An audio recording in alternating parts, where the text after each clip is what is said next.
Hey everyone, Andrew here again with another series review. This time I will be talking about The Ghost in the Goth Trilogy by Stacey Kade. 1, 2, and 3. So, this is probably a book none of you've heard of because it is a first-time writer of this style of book. She used to do newspaper stuff, but now she's done a youth novel. And I only stumbled on this on Goodreads.com, which is a site I highly recommend for readers because it gives you new book ideas, plus it lets you keep track of books you've read. And I don't know what about it drew me to this, because it's a title that would turn me off, to be honest, because it's like the Ghost and the Goth. That's a lot like the Cowboy and the City Slicker or a romance novel. It's like, really? But, I don't know, something about the story, something about the plot just kind of intrigued me, and I figured, it's worth a shot. It's not super long. So, and I was very pleasantly surprised. So, with these series reviews, I'm just going to say, spoiler warnings ahead. I will try and let you know when I get towards the end of the book, if the book sounds interesting, it sounds like something you'd like to read, it's a good place to stop. But I'm not going to try to keep holding back on spoilers, because when you talk about a series, you need to talk about every book, and almost always the second book will deal directly with the first book. So the first book in the series, Ghost in the Goth, we follow, we start with Alona Dare, or Alana Dare. I will keep flip-flopping between Alona and Alana. I don't know why, just how I kept writing it. But Alana Dare, who is the queen of the school, basically, the most popular, most beautiful girl. And she's in Zero Period Gym, which, for those of you that don't know, is high school. Zero Period is the period right before school starts, so it's usually around 6 to 7 a.m. And she's just snuck out because she needs to make an important call to someone, and she's calling the person and yelling at them. It's like, you can't keep acting like this, you can't keep doing this. None of these actions will make that person care about you. He will never love you as much as he loves me. And all you're doing is screwing up both our lives. And while she's yelling, she steps out into the street and gets hit by a school bus. And dies. And then we awakens in the world as a ghost. And, yeah, a little confusing for her. But she's following around and she's enjoying parts of it because, it's like she just died. Everyone's crying and praising her and being like, oh, she was such an amazing person, this, that, and the other. And she's like, oh, I'm going to be missed. I made an impact. Cut to 2 days later, and she's hanging out with her friends, who are now smack-talking her, just talking bad about her, and then finds out that her best friend, Misty, has been dating her boyfriend, even while Alana was still alive. And now that Alana's dead, they can come out into light and be a full-fledged couple.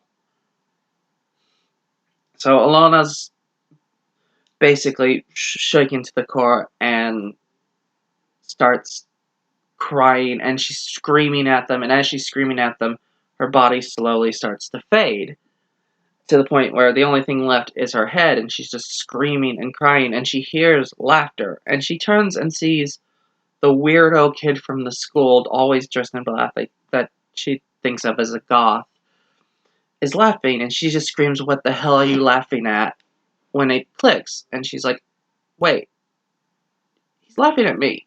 He can see me. And she fades out of existence. So we cut to our second protagonist, which is Will Killian, who is the goth in the series. Even though he's not really a goth, he's just one of those people who kind of dresses in black, and people just assume.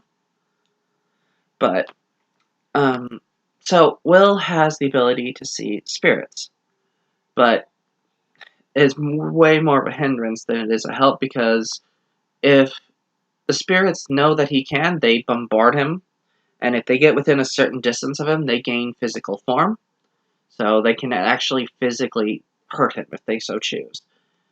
And he's also, from experience, learned that he can't actually do anything to help people move on, that it's just a perpetual cycle that never works. And we find out that his dad was also a ghost talker, and they only had one real conversation about it, where the son, or the dad asked the son, like, do you see ghosts? And the son's like, yes. And the dad basically went, well, your life's gonna suck.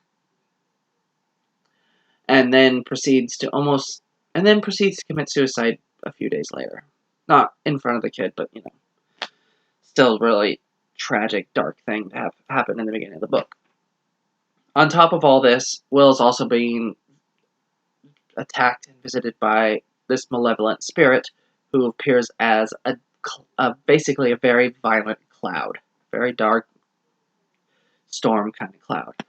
And Alana reappears and she corners him down and is like, you have to tell me what's going on. I don't understand any of this. Where am I? Why am I stuck here? Is this my future? This, that, and the other. And her bombarding him with all this lets all the other ghosts know in the school that he can see them, and starts attack. They all start charging at him and trying to take over him. And Alana's like, all right, nope, all of you stop. And they actually listen to her. And she's like, you stop. I'm first dibs. He's mine. Stay away. And they're like, so you're claiming him? And she's like, yes. And it turns out by claiming him, she becomes his guardian.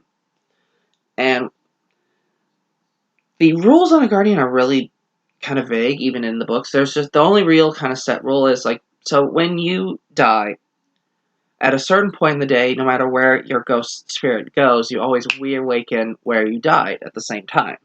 So no matter where Alana went during those times, when it hit, 6 a.m., 7 a.m., she would wake up on the ground in front of the school.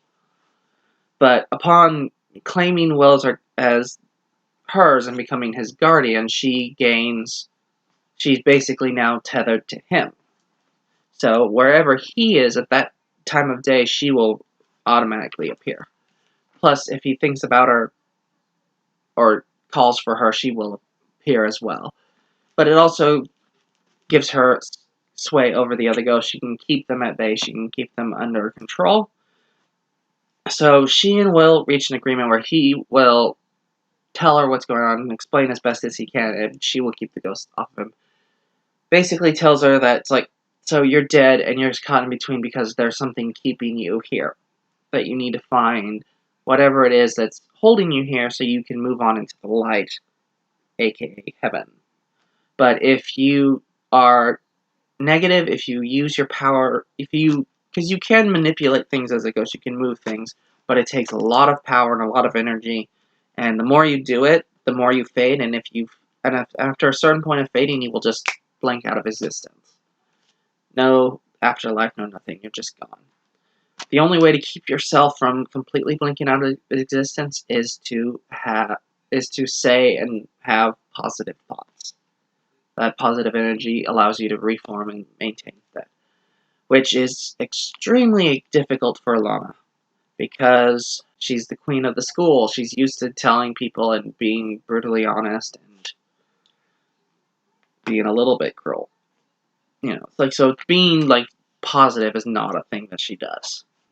During all this, so Will's best friend is a girl named Junie, and they had another friend named Lily, who got in a really bad car accident the year before, and has been in a coma since. Lily had been a sophomore and they were seniors, and she started dating the big playboy of the school, and he dumped her at his big party at the end of the year, and she drove off and crashed. So, Will blames himself because she tried to call him that night, he didn't answer the phone. Junie's, desperately trying to get Will to go to the hospital with her to visit Lily, and he's been there, and he, having his power and knowing how things work, knows that Lily isn't there. That she is just gone. And, yeah, basically doesn't want to visit an empty vessel. And Alana's, it's like, okay, so we need to find the thing that'll help you move on. What can that be? And he's like, I don't know. Your life was perfect. It's like, compared to my life, you don't have anything. It's like, and she's like, oh yeah, right, okay. Let me show you something. So she takes him to her house, and outside is her mother, and her mother is 3 sheets to the wind, drunk and screaming on the porch. And turns out that that's who Alana called the morning that she got hit by the bus. And her mom and father had separated, and Alana went to live with the mother, and the mother had started drinking heavily. And Alana's basically raised herself while trying to take care of her mom, but also having to be the mediary in between the father and the mother. And she was supposed to show up for basically a big, important court, court dealings, and she didn't show up. That's why Alana was calling her, and yeah.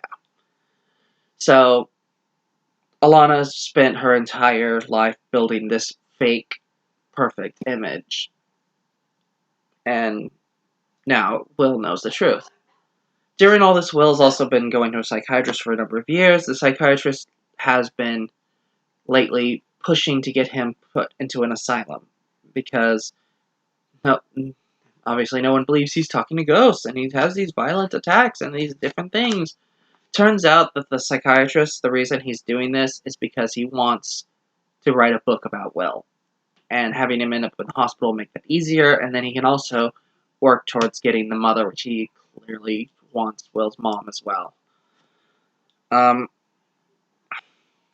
So that malevolent force keeps attacking Will and has been showing up, and Will thinks it's his dad because the other times that he's seen this type of spirit has only ever happened with someone who's like committed suicide. It tends to be people with a very dark energy that just can't move on and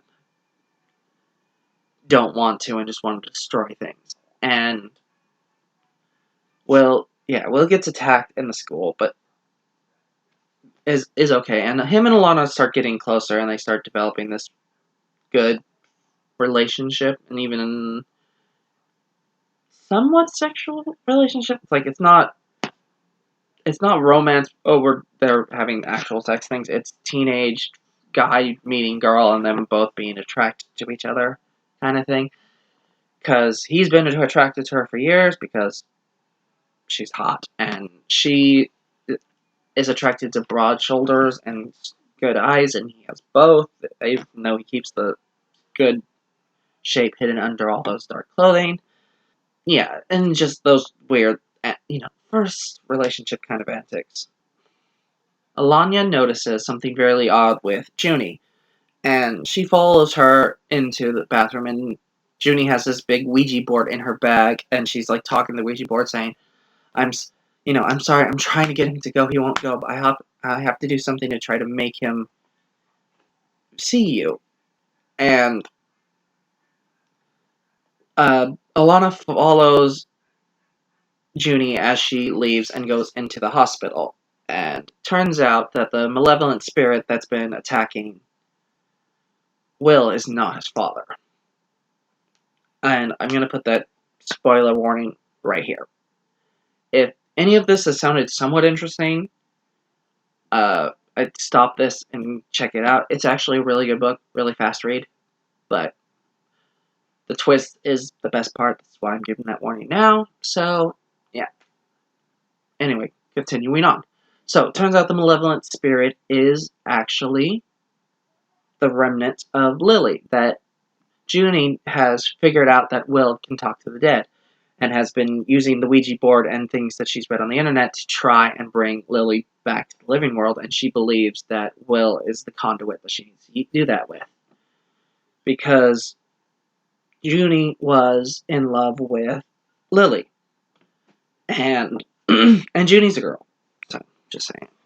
Make it obvious. So, and she believes that she's the reason that Lily got in a car wreck because Junie had kissed Lily and caused Lily to freak out, and that shortly after that was the car accident.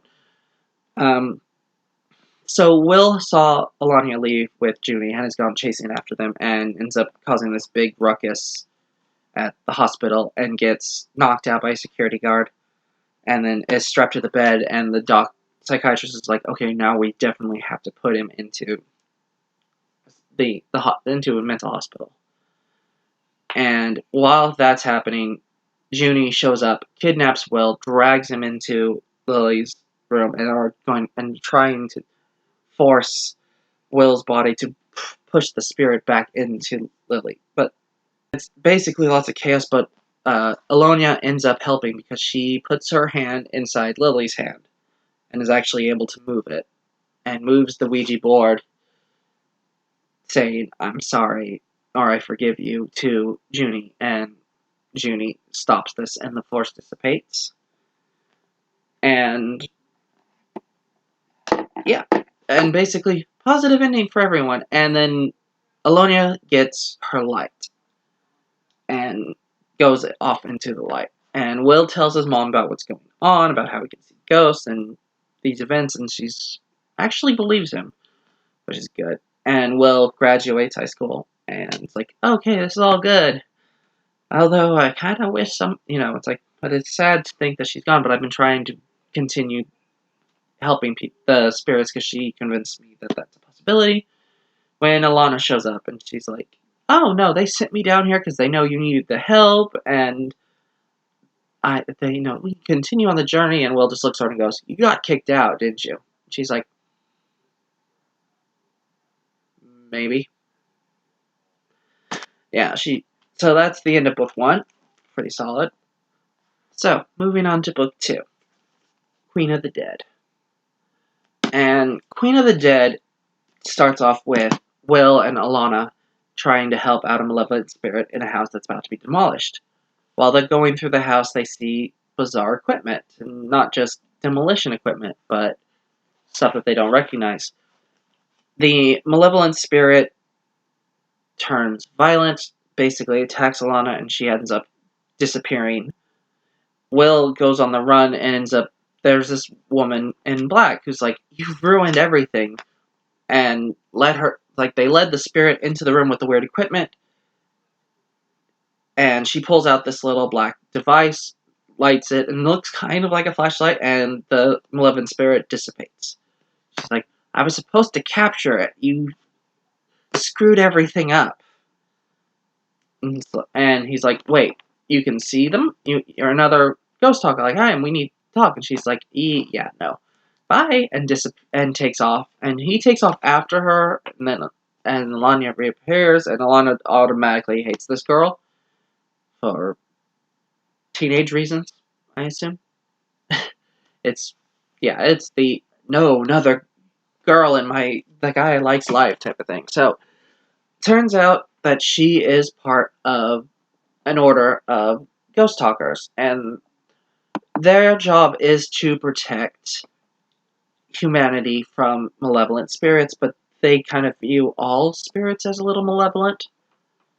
And her name is Mina Blackwell, and she's basically a junior level member, and is trying to become full-fledged, but she has to capture one. However, her ability to see ghosts is not as strong as Will's. Will can full-on see ghosts. She can only see ghosts if they stay still. Will wants trying to talk to her to try to get to know more about the society, and they end up meeting Mina's dad, and who is one of the 3 leaders of the Order for the United States. And turns out that Will's father had actually been a member of the group before leaving under unknown circumstances.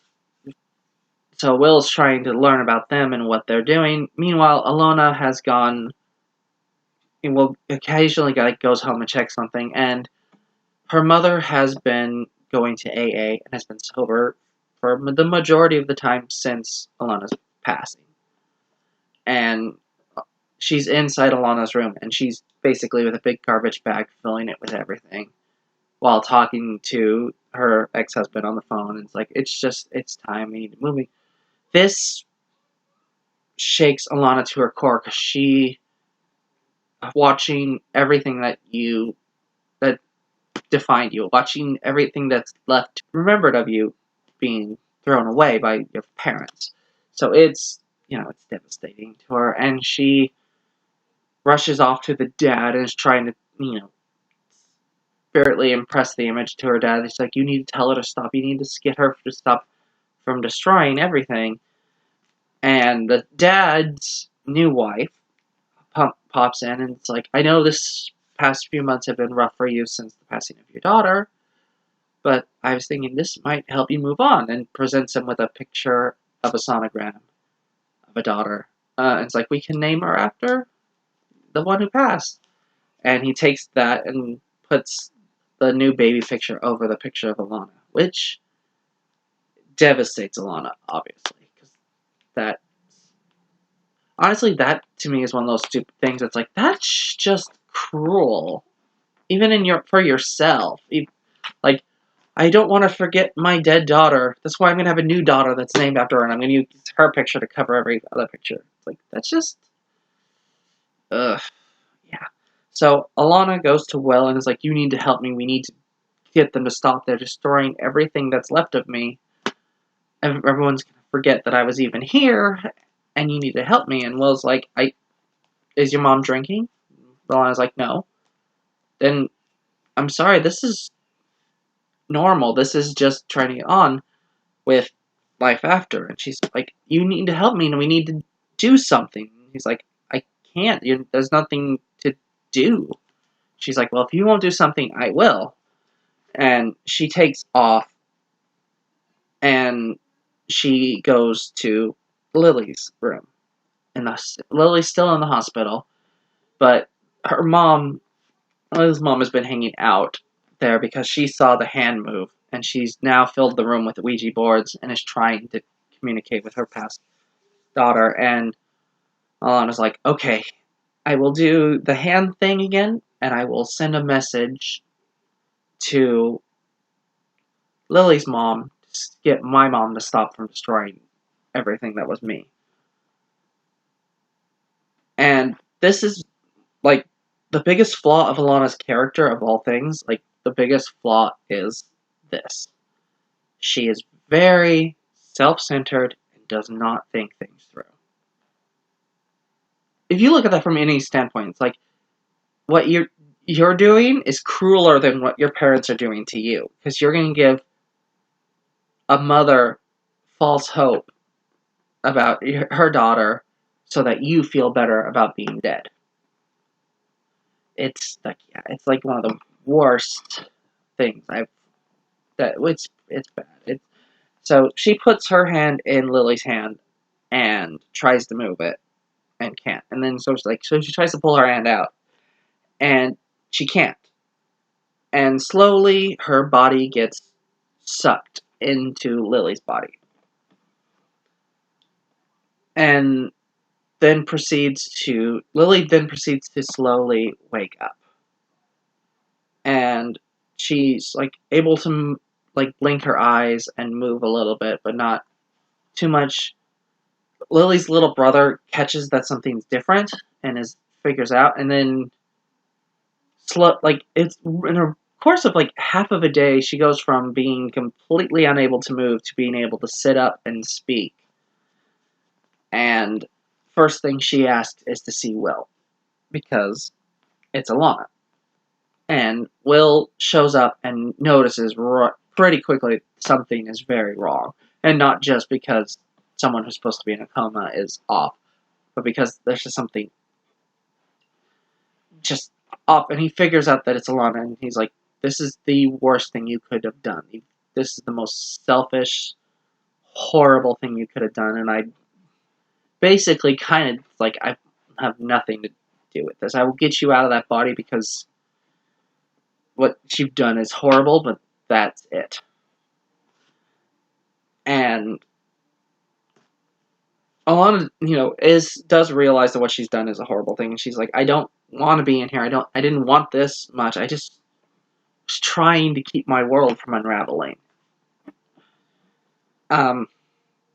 Meanwhile, Mina has recruited Will to help her try to capture some spirits, because if she captures a spirit, she goes from being a junior to a full-fledged, and then she can choose to go to any location she wants, which means she can get away from her abusive father. So, positive. Yeah. Will turns her down because he realizes that the Order is not good people. They are just blindly destroying the spirits, whether they're malevolent or not. They don't care about helping them move on. They don't care about them improving. They just want them out. And Mina gets a message from the priest at the hospital that there's something off with this weird person that just came out of a coma. So she goes down with the Order, and they capture Lily and take her down into the basement and are trying to exorcise Alona from Lily's body. But it turns out Alona and Lily are interwoven, so basically neither can survive without the other at this point. Will rushes down and tries to help them and ends up basically Alona ends up somewhat separated from Lily, but she knows that if I leave, if I separate entirely, Lily dies, and I can't do that to their family. I can't just let this family suffer because I want to be free and I want to not be trapped in this body. So she goes back into the body and survives, and Will basically stops them and tells the Order, I'll have nothing to do with you, but you need to protect Mina. Like, Mina doesn't deserve to be in this abusive situation. And that's roughly how book 2 ends. It just ends with, Alonia's now in Lily's body, asks the mom to call her Allie, so she's Allie Turner at this point, and has moved back into Lily's house, but she's having that difficulty of, I don't know anything and I don't understand anything. And is talking to Will, and it's we have to find a way to get me out without killing Lily. And Will's I will help you with this, but this, basically kind of, we're done. I'm only helping you because you're trapped in my friend and I need her, and we need to get you out. That's how book 2 ends. Okay, and on to book 3, Body and Soul. So the Lily Alonia thing sounds like a twist, but it happens literally in the dead middle of the second book. Still, I came across this book first, and the first chapter is called Alonia/Lily Turner. So I'm like, oh, thanks for revealing the plot of the second book opening chapter. So, yeah. So, in book 3, Alonia/Lily is still trying to get used to the new body. It doesn't necessarily work right. She walks with a limp. She's able to hear ghosts, but she can't see them, and she doesn't seem to have any of her other ghostly powers. And Will came across this list of psychics that his dad left, and there was a star by a couple of them, and he's gone to talk to a few, and this time he's gone to talk to a guy known as Malachite the Magnificent. Now, when they get to Malachite's office, the office is just hoarded there's just hundreds of ghosts in the office. And Will does his best to sneak in without touching any of them, or looking like he's not trying to touch any of them. And they get in, and they see Misty, Alonia's previous best friend. And they're like, okay, hi Misty, what in the world are you doing here?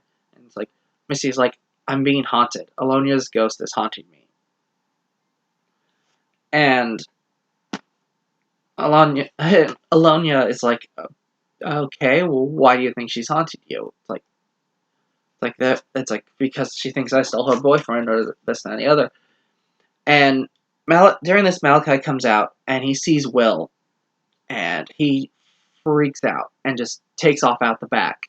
And Will goes to chase, but all the ghosts figure out that Will can see them, and they swarm him, and are yelling at him, you need to help us, you need this, you need that. And Lily popped in front of him, and it's you want to talk to him, you have to get through me, and we're not doing this. And the ghosts kind of stop and turn away.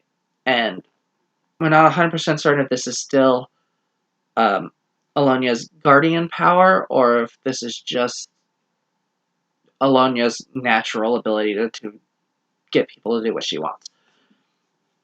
So they all take off, and Will drops Alonia off at the house, and Alonia goes downstairs, and the little brother pops up and is like, if you leave the house, you need to pay me, or you need to do this, our pattern. She's like, okay, and he's like, you're not the same. You keep talking weird and doing this and that, and she's like, and the mom comes down and same thing, and she's like, Alonia's after a while is just like, I'm sorry, I can't do that. I don't know the things that you need me to know. It's not there. And I need to be myself. I need to be what I am. I need you to stop trying to make me be someone that I can't.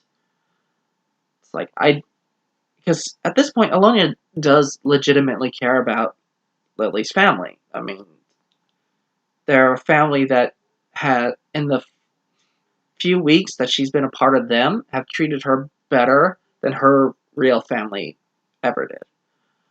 And she's like, I understand that you want me to be this way, but I can't be that, and you need to understand that, and we need to find a new balance, a new way to work. So she and the mom go on a shopping spree to help Alana feel more comfortable in the body, and new clothes that fit the body better, new makeup, things of that, little things that take her from being the child version that Lily kind of was, who wasn't mature and was wearing the stuff the parents would buy, to the teenager version, which is the stuff when the kids figure out what they need. Basically, she went from being meh to hot-ish.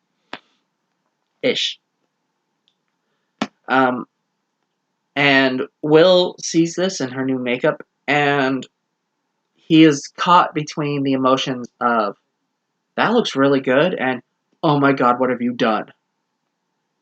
And he's like crashing, because it's like he acknowledges what you took Lily and made her more attractive. You did, but you've also ruined the image of my best friend. You were literally taking the body of my friend and using it for your own goods, on your own method, and just trashing the image and the memory of Lily.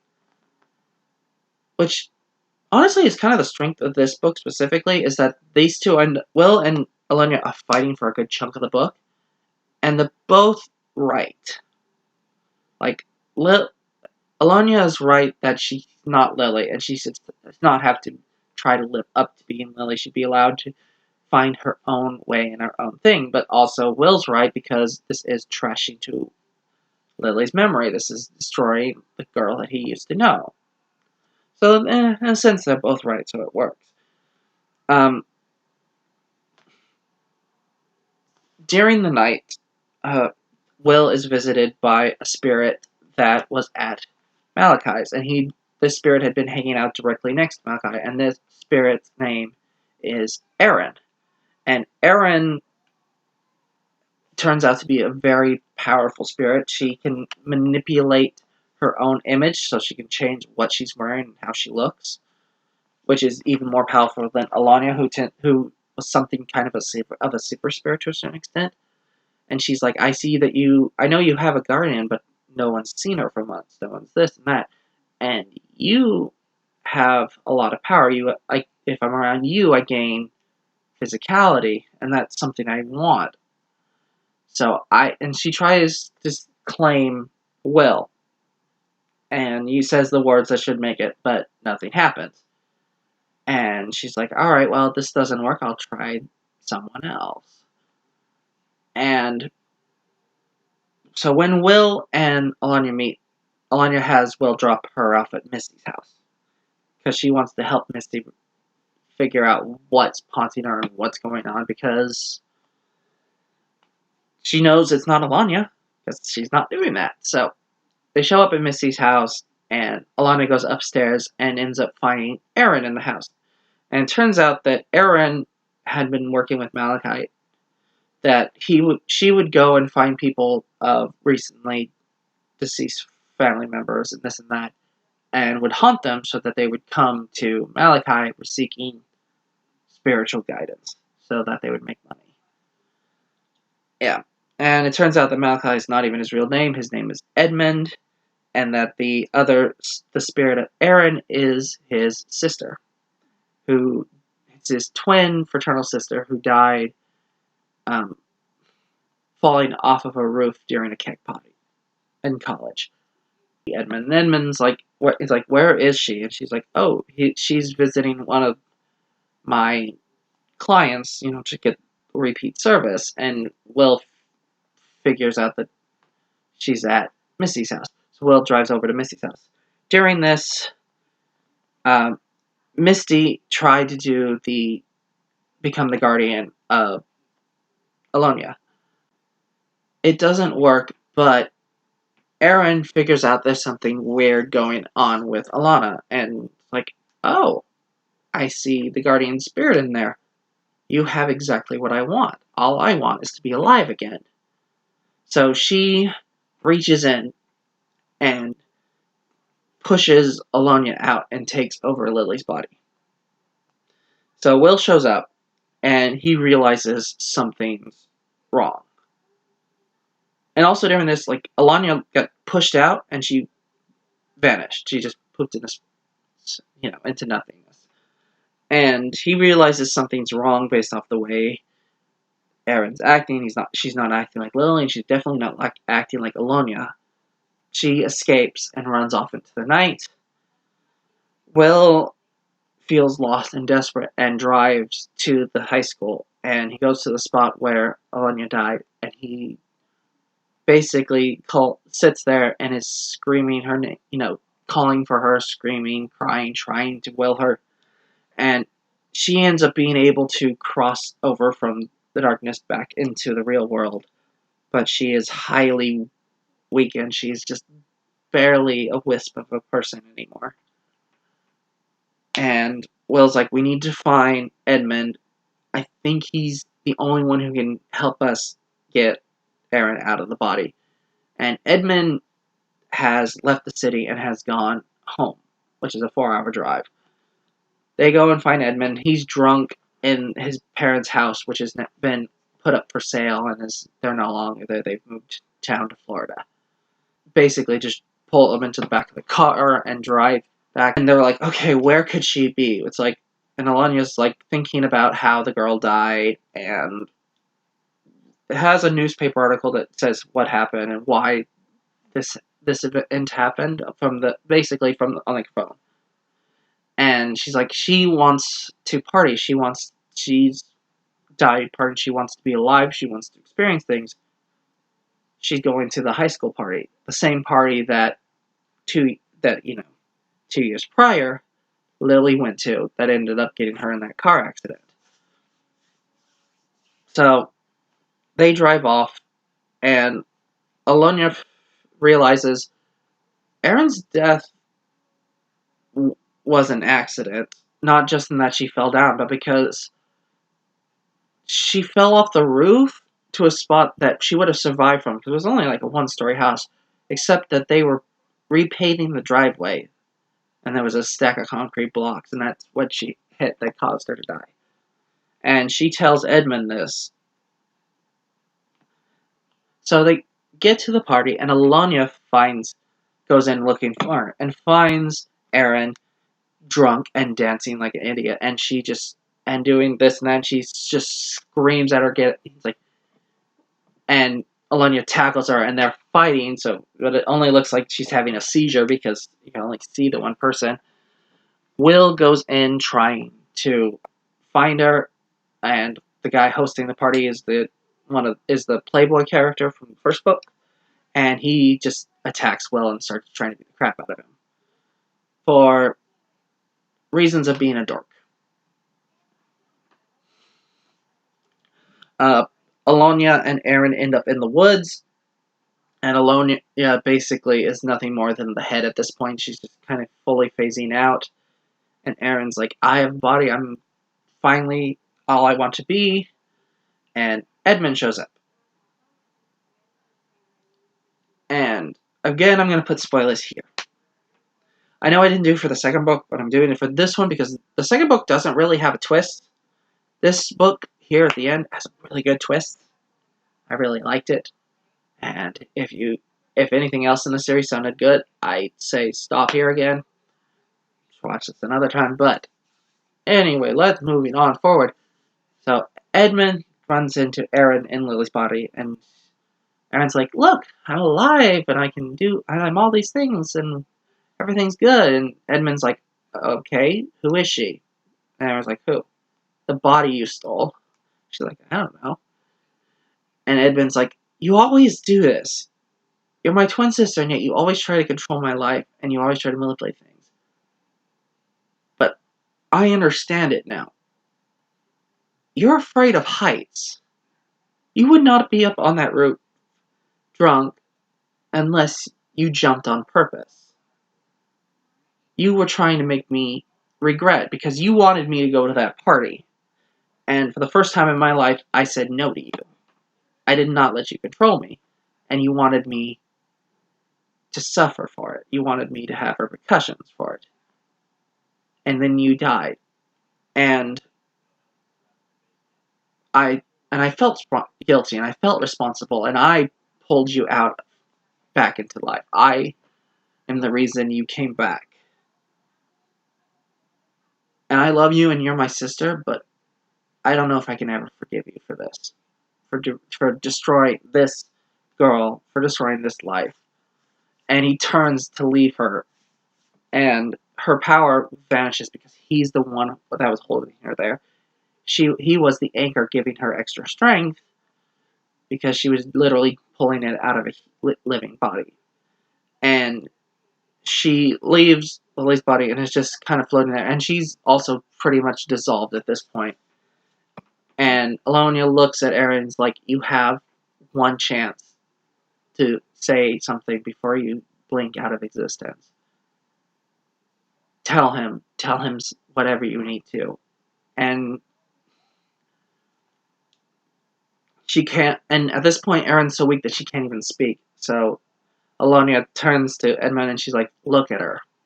And Edmund turns, and she mouths, and Erin mouths the words, "I am sorry." And then the light appears, and Erin gets to go off into the light, which royally pisses Alonia off, because, like, really? I do all this, and she gets the light for just saying I'm sorry at the last minute? And then Alonia gets the light, and she ends up in the light, and she ends up in this void in between, this white space in between the light and she realizes she has a choice. She can go on into the light and have bliss and easiness and happiness and acceptance, but Lily's body will die.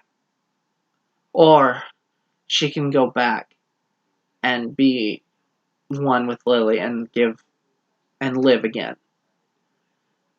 And it has this really interesting thing of, like, Alania's like, "Well, what should I do?" And nothing happens. She's like, "Of course you're not going to tell me, because it has to be my choice."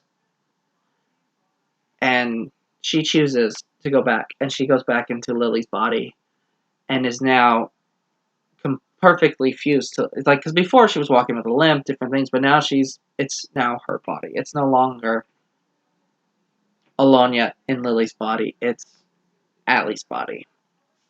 And book ends on a very positive note of her having to go back to high school for senior year, and getting picked up on the day by Will, who she hasn't seen since the events of that night.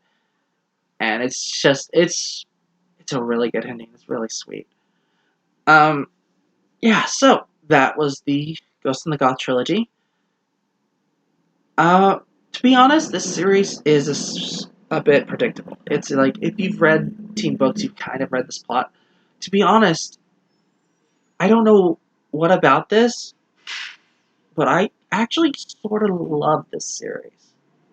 And again, I don't know exactly why. It's like, I read all of them, and they're all good. They're all well written. They're all easy drug reads, where you just keep wanting to read. I mean, and they're not long. They're all like 200 to 150 pages. And they definitely have that pace to keep you going. I read the first one. I read this one in a single day. And granted, that was the same with the last series I did a review on with the Scorpion Shard book, the first book. But that book, I had a 6-hour flight in there, and, so I had time to read. This one, I did have a little bit of time to read, but I wasn't forced reading. I was just energetic to read it, and I wanted to read it. And that pushed me to read it, because it was so interesting and so well written. It's got really good dynamics. It's got good characters. Like, the characters are the best part. Will is a fully fleshed out, understandable character. Alonia is a really good fleshed out character, and it's really nice to see her change from the beginning of the book, where she was completely shut off and rude and couldn't put her trust or faith in anyone, to her by the end of the book, where she has to put all her faith on Will and tells him everything and tells him the truth, even though it'll hurt her, she knows. Because there was a point in the third book, she has to reveal to him what happened after she got kicked out of the light. Because from what he thinks, she got kicked out of the light and then instantly went back to him. But the reality is, no, she got kicked out a week before the graduation, or 2 weeks before the graduation, and she just took off. And, she just took off and was trying to figure out if she wanted to go back and do this and that. And that's a big reveal for her. She's, like, having to tell him everything about herself. And she's not that person. She's a keeps everything inside type of person. She doesn't cry, which is part of the reason she didn't like being in Lily's bodies, because Lily was clearly a crier. She kept crying all the time. But honestly, like, this series is pretty good. I can see people disliking it. Like, if you read this and this wasn't your cup of tea, I can totally understand why. It's predictable. It's got very basic story. It's a high school drama with all of the drama. But I liked it. I think it's a really solid series. It's well written, good pace, good characters. It has really good twists and changes, and really delves into the idea of being alive and being dead, and how the world moves on without you, even if you're not ready to be forgotten. And it's solid. It's I honestly, I think it's a really well written series. I read through the first book in a day. I read through the second book in like 2 or 3 days, and I read through the third book in 2 or 3 days. So it's a very fast, easy, good, enjoyable read, and I do highly recommend it. Overall, I would give every book a 5 out of 5 for myself. It's like, is it flawed? Yes. But did I enjoy reading it? Yes. And I always take enjoyment as a bigger thing. It's like, you can write the most beautiful, well-written book ever, but if I don't enjoy reading it, then you don't deserve to be read again. So, that's all for this time. Hopefully you'll be seeing y'all again shortly, and happy reading, y'all.